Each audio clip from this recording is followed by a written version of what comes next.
Hey, welcome back to another edition of Everything Football 62. I'm yours, Jonathan Big Tex Johnson, a.k.a. Professor Tex. It's been a little bit since I've been around. Guys, how I kind of get down for those who've been rolling with me for a little while. If it ain't really nothing a whole bunch to talk about, I ain't going to be able to just yapping just to be yapping. So, first off, I'm going to cover a couple of different things. I might come back and do one more, but I'm going to try to see can I cover everything in this one show. First off, I'd like to say, congrats to probably my favorite Cowboy, that of Drew Pearson being a finalist in this year's Hall of Fame. Long time coming. He's not out the woods yet. I don't really trust the Hall of Fame committee. It's not out the woods yet. You can be a finalist, as we've seen. Chris Carter was a finalist a few times and only to come up short. I think he should probably get in. He should have got in a while back. I've said before, I never brought up a lot of it, but I've said before, going back when I kind of first started my doing this a couple of so years ago. I spoke about different people in the Hall of Fame, not in the Hall of Fame, but I spoke not too long ago, and I think I might have spoke about Cliff Branch. Because if anything, because it took Lynn Swann, John Starworth, them a minute to even get in the Hall of Fame. And you're talking about, put it this way. This is how it should have went. The year that Lynn Swann and John Starworth went to the Hall of Fame, that's the same year Drew Pearson and Cliff Branch should have went in. You're talking about, get this, from 4 players, 13 rings. Now count up all the W's between those 4 teams in the 70s. And it took you a long time to get them other guys up in there and whatnot, but also because of, and I talked about what Swann did in that Super Bowl 10 against my Cowboys.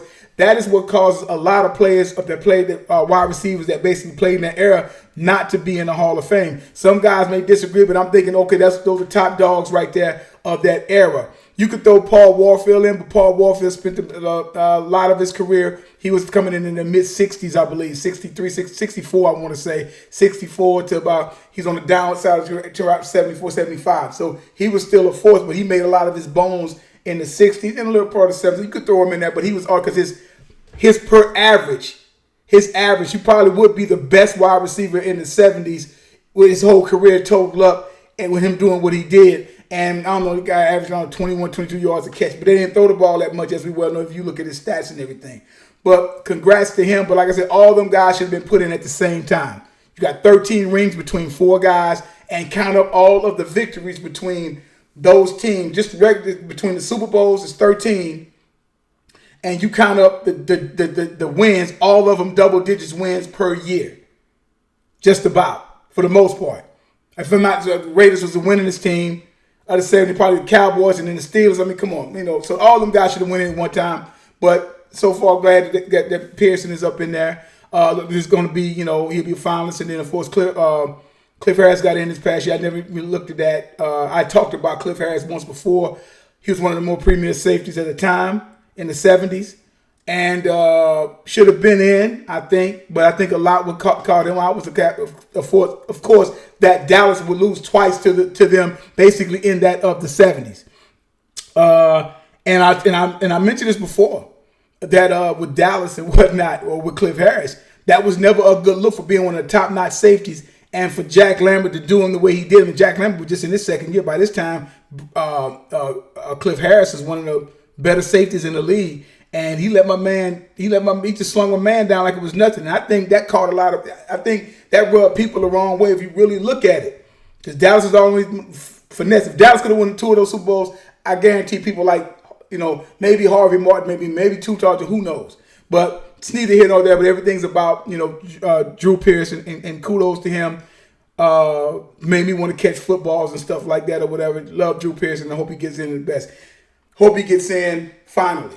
All right, now on to the show. We all know about the whole thing that happened to Leonard Fournette, come from Jacksonville Jaguars. If you guys remember, I did a show a couple of months ago, a while back, about how that team, who should have actually beat New England, if it wasn't for a few mess ups here and there, should have went to the Super Bowl. that particular year, the 2017-2018 Super Bowl and whatnot, and how that team has been dismantled. I go back, you'll see which one I'm talking about. Go back, I got all the names. I got it all there, the stats and everything like that. Go back and check it out. Now they get rid of Leonard Fournette. Good deal for him. You talking about somebody that, Jacksonville Jaguars is just like I say rebuilding, even though their team was young as hell, but they rebuilding or whatever it is. But that's big for me. He gets to trying to play with a quarterback. He took a shot at some of his quarterbacks the other day. But at the same time, I'm on Martin Minshew. I think he's on the up and coming. We'll see. But it's a good play. He gets to go play with a place. Bruce Arians, no nonsense type coach, and he gets to play with Brady. He gets to have a lot of talent around him, and he can just sit up there and run the ball. And like I say, when Fournette is doing his thing, Fournette is doing it. When he's healthy and nothing's going on around him, Fournette could be a force to be reckoned with. He could almost be the second coming of a Bo Jackson. Just talking because the guy has speed and he has the size. 6 foot, about 230, 235 pounds, and he can get it. You know what I'm saying? So that's a good look for them. As far as I'm concerned, people say, well, his career like he's doing this. I say, no. Do this. Go back and look at. I'm gonna tell you who wasn't doing anything up until basically he was his first full year of starting. If I'm not mistaken, really was in 2018. That was Henry. You know what I'm saying? That was Henry of the Titans. And like I said, so when we start talking about Henry. You're talking about, and them guys that size there, when they get to rolling in that secondary and they got that speed, them guys are hard to stop. So when you go back and check out Henry, he didn't do nothing the first couple of years. He came in with 16, 17, didn't do first full-time started 18, pretty good, and then he broke out in 18, the last part of the season, had that 99-yard run and whatnot. You look at some of them runs, them guys got a couple of 90 and 80 and 70-yard run between him and Fournette. So, like I said, you go back and check out some of them things and what them guys are doing. And Fournette could be somebody who can give you 1,500 yards and like 11, 12 touchdowns a year easily. A couple of balls out of the backfield as well. And so like I say, so he could be in that mold of that. And that's gonna be big for them over there in the South, for sure. So having to be able to play with him, that's big. That's big for it's definitely big for him. So that's the way I look at that situation there, and that's a win-win for him to get out of Jacksonville. They just completely ruined that team and all that because that goes back, and like I said in that broadcast, you wanted to still be playing that game, paying quarterbacks that ain't did nothing. You paying quarterbacks that hasn't done anything. That defense and run game carried him. Bortles just didn't have to mess it up, but they even start off with 4-1, something like that. I went into all that. Just go check it out and tell you. I already told you. I knew that was gonna come. So again, like I say, man, it's these guys have to when you look at it from that when you look at it from that perspective there, man, it should be a nice thing for him, as a matter of fact. So that's the way I'm kind of looking at it. Staying with the Bucs, they got Josh Rosen. I told y'all back then, going to 2018 draft, I said Rosen needed to stay. Rosen had a big freshman year, hurt basically all of his sophomore year, did okay his junior year. I didn't think he was ready to be in the pros. Look at him. This guy has already got drafted in 2018. By 2019, he's with the Dolphins.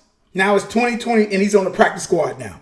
He wasn't ready. I don't think Sam Darnold was ready. And I said both of those, go back to the broadcast I had before, when I talked about those quarterbacks that's coming out. I was like, these guys, Josh Rosen don't even need to be in the league. I don't think he's ready yet. I don't think he's ready. He would have done better staying an extra year in to make up for that year that he didn't play his sophomore year. But, we see what happens. But he can probably learn, sit back there from Brady. He's not taking no hits. He played very little last year and whatnot.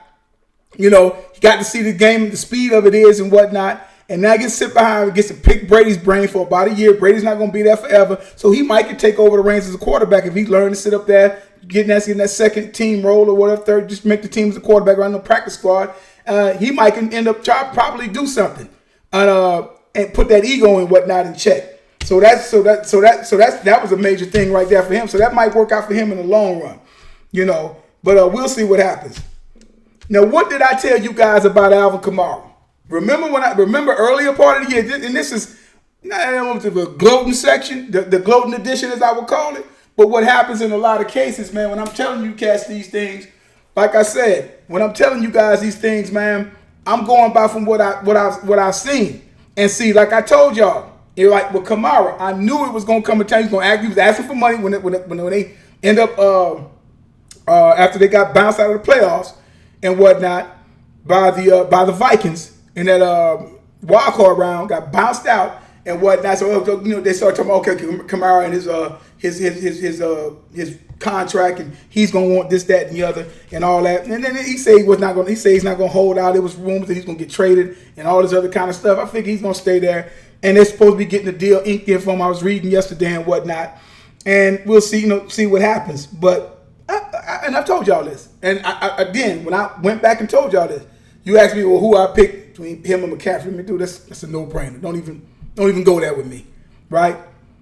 Switch one up and do the other, and we'll see what happens. All right, you know what I'm saying? See what happens, because I know Kamara is the main reason why the Saints have been in the playoffs, or when they drafted him from 2017, 18, 19. Look at their records when Kamara came. Look at their records before, because the Saints was done. Breeze is still putting up numbers, but I'm like, they wasn't going nowhere. Remember, I told y'all, 7-9, 3 years in a row, 15, 16, 14, 15, 16. Kamara's been there. They've won the South 3 years in a row. Okay, so won the South 3 years in a row, divisional games, and all this kind of stuff. So that rests my case with that. You know what I'm saying? And, with him doing what he was doing, he was what was needed. Now, he still has to prove himself, because what has happened is Kamara has not rushed for 1,000 yards. Matter of fact, if you get right down to it, Kamara has not rushed for 1,000 yards since his high school days. Now, go look that up, because he didn't do it in college, and he hasn't done it yet in pro. He's caught a lot of balls and got some good yards and stuff like that. But as a straight-up running back, and I think he can run that rock, but I'm like, that's the question mark that is going on with him.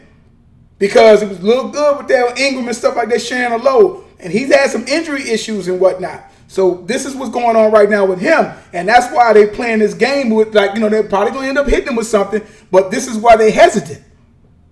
You follow? This is why they're hesitant, because this is why they're saying, well, look, he hasn't done this. He hasn't done that. But the other side of his agent is smart, which I'm sure he is. Agent smart to say, look at what the record was when he wasn't there. So he has that. But I'd like to see Kamara get his hands on the ball and really run that ball. Start being on some Thurman Thomas shit, on Marshall Faulk shit, consistently. I know people say, well, Christian McCaffrey, he doing this, he doing that. They're losing. Ever since Cam's and the injuries and stuff, put the ball in his hands, what has happened? I've already done, go look at the stuff. Yeah, I ain't got to say no more about it. Go look it up. But I told y'all I was going to pay him anyway. Remember, everything that I'm telling y'all now, I've already told y'all this before months ago. I already told y'all that months ago. You know what I'm saying? So that's that's the whole thing with Kamara. So I'll probably get a deal, but I'm like, the point of bringing it up, it should never have gotten to this. That's the point, more or less. Should never gotten to this. But that's what they're gonna hold over him, is that Kamara hasn't rushed for 1,000 yards since his high school days. Now, y'all go look that up, all right? Go look that up. And, you don't think them guys don't look that stuff up. I mean, check that stuff out, try to hold that against them. They will, right? Next thing, D-Hop. DeAndre Hopkins got that big money. That was that 2-year, 54.5, 27.25 million a year. He going to get 27.25 million a year in 2023 and 2024. He's getting the 42.75 guaranteed at the signing. Well-deserved bread by D-Hop. Supposed to get it. I've been saying he's the best in the biz. But man, from the Saints, doing his thing and whatnot. But here's somebody who has been All-Pro 3 years straight. 3 years straight. First team. He had 1 second team nod. 4 times in the Pro Bowl. Enough said. And played with bums for the majority of his career until these last 2 years. And then they sent him on the way packing because, well, they knew they had to pay him. Now, I remember when I did a show talking about D-Hop a while back, and I said, well, him man need to get his money. Dude said, well, he already got a contract. I said, well, he gonna need to be getting another one. And this was about a year and a half ago. I said, well, here we go. And he got that particular money. I don't get your money. When you put up numbers like this, you don't got to say nothing. It's already said. Proof's in the pudding. Proof's in the pudding, as they say as well. So it's like, that's what we're talking about. So he well-deserved bread that he got. And some they say even negotiated his own contract. But I'm like, that's what he's worth. From what I was saying, it was like the ninth top wide receiver in the pay bracket. He was the ninth highest paid. Ninth? Him? That's what I was telling y'all back on about OBJ. OBJ is living off the catch still. And I like the kid can play. He's still living off that catch. Now he got them thoughts next door. Sitting up there talking about what he like to get done to him, which is crazy. But you young men better watch them things next door and whatnot. In mess like that. You don't hear stuff like that with some of these top-notch cats. You're not hearing that in some of them wide receivers. You're not hearing that with Michael Thomas. You're not hearing that with Julio. You're not hearing that with D-Hop. You're not hearing that with them guys. But you got to still hear mess with him because of the catch. I always go back to that catch. That's what did it. And all this other kind of mess going up. And this man has been balling from day one, and he's been balling the best. Top 1, 2 arguing 3, top 2, top 3 in the game for 3 years run. He's been the best in the business for 3 years in a row. 17, 18, 19. Now he got paid like he was supposed to get paid, and I'm glad, and and all that. So I'm that's what I wanted to hit on today. Like I tell y'all, smash the like button. Y'all got any questions? Hit me up in the box. Hit me up in the comment section. Got any questions? Anything you want to go back and forth with a little bit? And like I say, share it. Go to Twitter. Check me out on Twitter.